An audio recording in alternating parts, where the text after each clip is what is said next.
Skip, before that, my phone just buzzed, and everybody knows I'm on air right now, so I'm perturbed that somebody would call me. My first grandchild was born a few moments ago. Oh, your first grandchild? My first grandchild to my son, Kiara, and his wife, Rebecca. And you know, and you just said what today is. What's today's date, Skip? December 30th. And whose birthday is it? Well, is this an omen? Hell, here goat. I got a little goat. You got a goat? I got a grand goat. Yeah, he By the way, it's also Tiger's birthday. So you got LeBron, Tiger, and... What my grandson going to do? Have we named him yet, or you don't? Caden Kiari. Okay. Yes, he's named after, he has his dad's first name, but that's his middle name. Great. So beautiful. He gonna be great. I already know. I'm about to retire. I should retire right now because I know he gonna be worth about $300-400 million. Really? I hate to put that expectation on him so early, but yeah, you just did that, Skip. Okay, Jed. I'm going to take the Carolina Panthers winning by 1, and it will come down to their ability to run the football and control the clock. And considering they ran for a team record 320 yards last week and ran Detroit off the field, ran them all the way back to Detroit, they had 7 runs of at least 20 yards. That's the most in a game in the last 20 seasons. So we know they can run the football because remember last time, Skip, they ran them off the field. They ran for 173. And that was the Foreman's coming out party because they had just traded Christian McCaffrey. They had. So can they continue to run the football? Sam Darnold has done a great job of protecting the football the last couple of games. No turnovers, 3 touchdowns. Yep. The flip side has been Tom Brady. 5 touchdowns, 6 interceptions. So he's had 3 straight games with at least 2 interceptions. Ooh. That can't happen because when you can run the football, that means you possess it and Tom Brady isn't on the field. Yep. I think they can get after him. Brian Burns, the defense is a little better. Yep. I'm concerned now that J.C. Horn with that broken wrist, Josh Norman, he might get an opportunity. Man, it's hard to get up off your couch, Skip, and make plays in the NFL because these guys have been doing it a little bit longer, and you're probably a little rusty, probably a little sore. But the Bucs offensively, Skip, that's I think that's the most surprising thing for me is that they're 24th in point differential, 24th in drives, inning and punts, 26th in turnover margin. They just 28th in points scored. They're just not a good offense. Nope. And it's hard to produce points in abundance when you shore fish. When you throw the ball behind the line of scrimmage, you throw the ball at the line of scrimmage or just beyond the line of scrimmage. You're going to have to push the ball down the field to get those chunk plays. You had an opportunity early in the game a couple of months ago, Skip, and Mike Evans dropped it. You need to do more of that, but it's just hard when your quarterback is 45 and he doesn't want to take those shots. So I'm going to take the Carolina Panthers in a close ball game. I'm going to say they win. Hell, let's go 18-17. Okay. 18-17, says the Hall of Famer. All right, my turn. I have no earthly idea how Brady and the Bucs are favored to win this game. I have no idea because none of it makes any sense to me. Right. Carolina should be favored by 3 at Tampa. That's my read from where I sit at this table. The only reason they're still a 3-point favorite is because of that quarterback, even though he's 45 years of age. They're just saying, hey, it's Brady. We can't, we just got to make it a 3-point game. Brady, Sam Darnold, Brady, Sam Darnold. Okay, that's what they're doing. Period, end of story. To your first point, at Carolina, it was 21-3 Panthers. You don't think that instilled a little confidence in them going to win this game? This is for all the marbles. This is for a playoff berth. Right. Okay, so... Was that Steve Wilkes' first game coaching, too? It may have been. I'm not sure. Shortly thereafter, because I know they fired Matt Rule shortly. Well, here's what I know. Baker Mayfield's last game was at Baltimore, his last start for Carolina. In that game, if you can explain this, you're way ahead of me. Maybe it's about Baltimore, but would you believe the Panthers rushed the ball 17 times in that game for a grand total of 36 yards? But that was the end of that. Right. And Baker throws a ball that I thought Terrace Marshall hit him right in the hands. It would have put them up 10-3 mid-third quarter, and then the sky fell on Baker Mayfield, and that was it for Baker Mayfield. Here we go. Okay, so since that game, the Carolina Panthers have averaged 187 yards rushing a game. Since that game, that is first in the National League. By far, first in the National Football League since that game. Right. And I don't know if that was when Steve Wilkes came exactly, but for him, they have exploded running the football, and they got a 2-headed monster because it's Foreman and it's Chuba. Okay. Boy, they're going to come in with huge confidence because what are they up against? The Bucs are dead last in rushing. They average 77 yards rushing a game. It's 3.4 yards per attempt. It's bottom of the barrel. That's dead last. That's bad.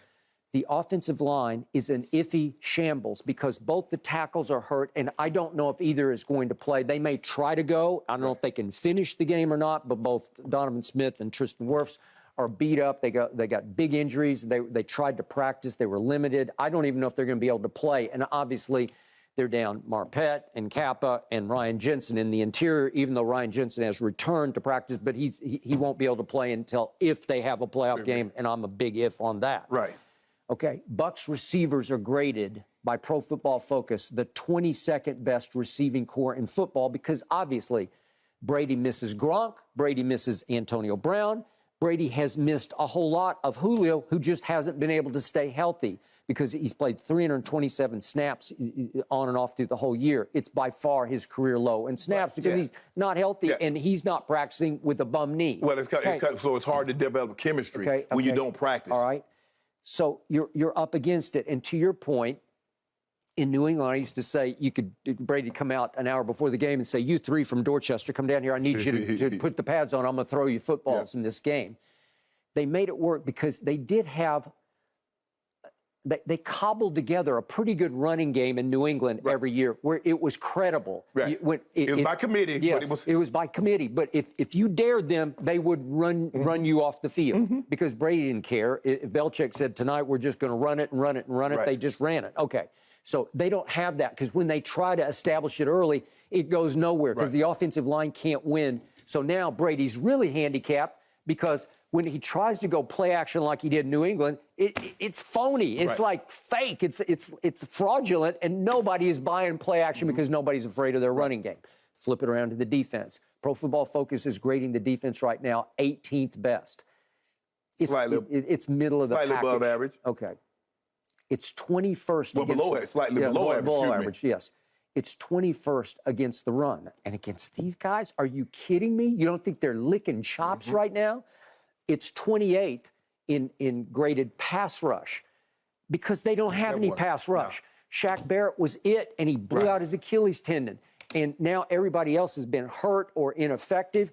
They just don't really rush the pass. They don't have that dog that you can say, okay, go get the quarterback on the ground. And that's what you need. You have that in a Parson, you have that in a TJ Watt or a Myles Garrett or one of these guys, but that's not where they have Skip. They have to bring pressure in order to get your quarterback. I still like the secondary, but Carlton Davis has a shoulder injury and did not practice this week. I don't know if he can play or not. Well, that's a huge loss. Right. Jamel Dean hasn't played for 3 games, and he's iffy. And Mike Edwards is iffy with a hamstring, and Antonio Winfield is been iffy for the last 3 games and was limited in practice. My point is, they're just beat all to hell. Right. I don't even know who to trust is going to be on the field. But how good were they when they weren't beat all to hell? Just pretty good. Okay, so the defense has hung in and hung on in some games. I don't even know how they've gotten to, what are they, 7 and 8? Yeah, I think they're 7 and 8. Yeah. Okay. I don't even know how they got 7. Brady stole the 2 games against the Saints. Huh? He stole the game against the Saints, the Rams, and Arizona. I thought he stole both the Saints game, the one at the Saints, and then he stole the Rams game late, and then he stole the Arizona game. So that's 3 right there. Okay, I'm just saying, that's like barely, because that's what he can do. He can still, if you can get him in a position where there's 2 minutes left and you're down whatever, where it's still within striking distance, he can still do that at a high level. And I keep telling you, and you keep saying you can't do it the whole game. They're at their best when they go no huddle, 2-minute drill offense because they just kind of heave a sigh of relief and just start playing football. They don't overthink it. Well, you say your receivers are beat up and they're not very fast. Well, so if you tire them out in the first half, then what are you going to have in the second half? Well, that's the point. But that's all I can sell here is that. Okay, so I've hung in with this team all year long. So I'm going to go ahead and pick the Buccaneers to win this game, but I can't give you one good reason how or why they will. And if they do, they will win it by a point or 2 late. That's the only way. That's the only formula I see. Well, that's all we've seen this year. Okay, all. It's not 2 touchdowns. Have they won a game by a touchdown? I think every game, Skip, is kind of, they beat Seattle 21-16. Yeah, that might have been that's largest margin of victory.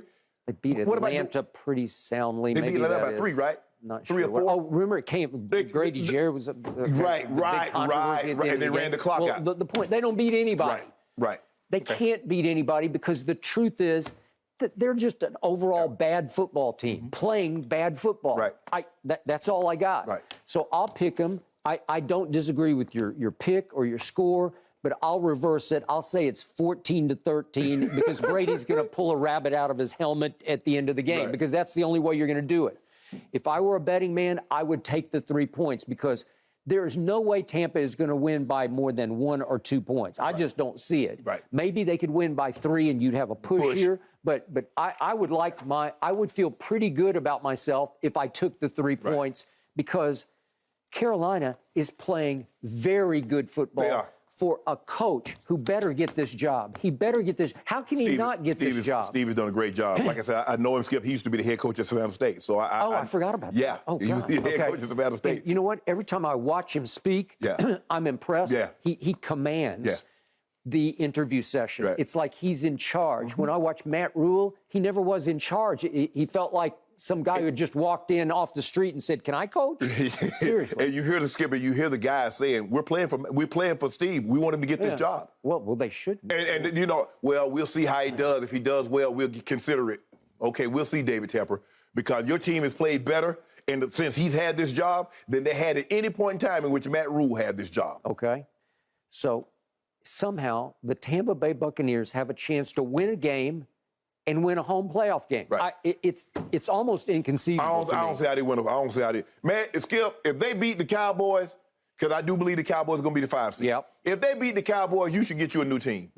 Considering how bad Tom Brady has looked, Tom Brady has not looked good except a few drives at the end of the ball game. Right. If your team lose to them, Okay. they will fire Mike McCarthy if that happens. Okay. I'm glad you brought that up. You might want that to happen. Here's my gut feeling about this. I will be surprised, maybe pleasantly surprised, if the Bucs or Brady or whoever figures out a way to win this game. I will be surprised. Okay. That's the God's truth from the bottom of my soul. But if they do pull this off, and let us say if Ryan Jensen can come back and play center in a playoff game, probably against my Dallas Cowboys, I still fear Brady in a game like that. In fact, this is the God's truth. I fear Brady more than I fear the Philadelphia Eagles or the San Francisco 49ers against my team. I fear that guy in that moment, in that stadium against my team. Well, the fear should be on your quarterback turning it over. All right. Well, you're right. But I'm just saying. No. You feel like the Bucs have been saying all year, are we there yet? Can we do it now? No. Because I keep waiting for them to take off, and they don't. They're wings. Okay. They don't have wings. They can't fly. They don't have wings. Well, anyway, I'm just saying, I still fear him even at, going on 46 years of age. I do. Guys, when the Panthers beat the Bucs earlier this season, it was a 21-3 score, and that was Wilks' second game as interim head coach. But let's not bury the lead. Shannon, do we have a name for the baby goat? Caden Chiari. KK. So we stuck with the K's. Good. He and his sisters are K's, so he stuck with the K's. Good. I was kind of hoping for Shannon Sharpe. We have to try to get a picture on the air before the end of the show. Were you? No, I wouldn't. No. I didn't even name him Junior. Now he'd really have expectations. Nah. Let the little man have his own identity. Well, congratulations to you and your family, Shannon. Thanks for watching, Undisputed fans. Subscribe here to get the very latest from Skip and Shannon. Plus, go watch a few segments from our other shows on FS1.